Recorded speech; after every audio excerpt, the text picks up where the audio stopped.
Joined at the desk now by Sdumo Dlamini. He is the president of COSATU and an ANC member, and he's here to join us to talk about the unity in the Federation post the special Congress. As a way of kicking off our conversation, I'd like to quote a question that was, or a response that was said by one of the people who are not, clearly you're not one of their favorite people, and he says, Sdumo said the Congress was a success. We don't know if he was attending a conference in Europe or what. And this is a name I'm sure is familiar to you, Chirwa. So, how do you respond? Was it a success, and was it a success as we should understand it here in South Africa, or were you talking about something else in Europe?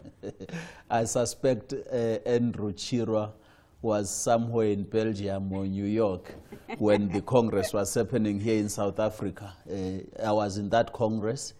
It was a resounding success, a demonstration of COSATU. We know best, robust, engaging, not fearing any debate, resolving issues. It was a very successful special national Congress. Unfortunately, some of the people who had called for it did not prepare for it.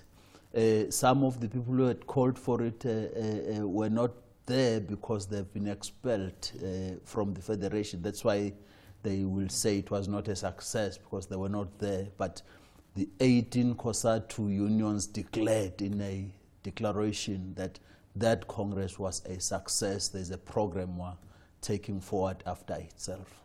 So Sdumo, when you came into the studio last time, you said you weren't going to talk about the elements that had been expelled, the disaffected elements. You then did talk about them quite a lot, so they were on your mind.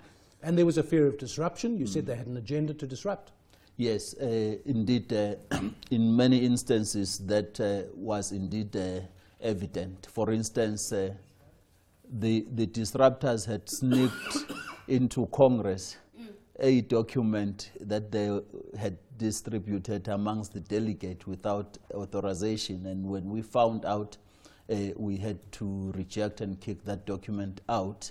There were attempts to cause chaos inside. Unfortunately, the 2,558 strong delegates of the Congress dwarfed any possibility of a disruption. So there are those who are saying perhaps the best display of leadership that you could show at this point would be to open your arms and welcome and embrace those that had been expelled. Is this by any possibility something that we could see happen?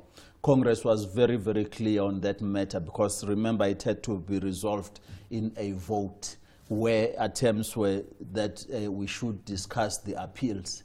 When that Congress was not convened for appeals, delegate says, we hear you, but that matter belongs to the ordinary Congress for both NUMSA and Mr. Vavi. So they were united in saying so, and that's the message we're going out, because they then say, we are united in saying these things that we have said, and we want the leadership to implement this program, and those who are appealing must respect the processes. We shall be ready to listen to their appeal at the ordinary Congress.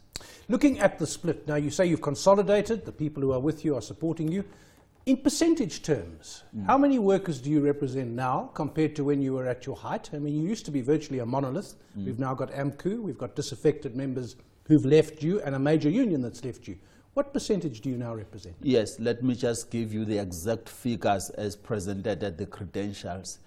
1,987,000 members. Nearly 2 million. That's nearly 2 million. We are down by 320 because we expelled NUMSA at a time there were 320. That's what COSATU is today. The other question that's been raised, and of course this is on the basis of obviously questioning these numbers and assuming that the 320 is perhaps far bigger than what it may be. And the question is, maybe there's an alternative to the Federation.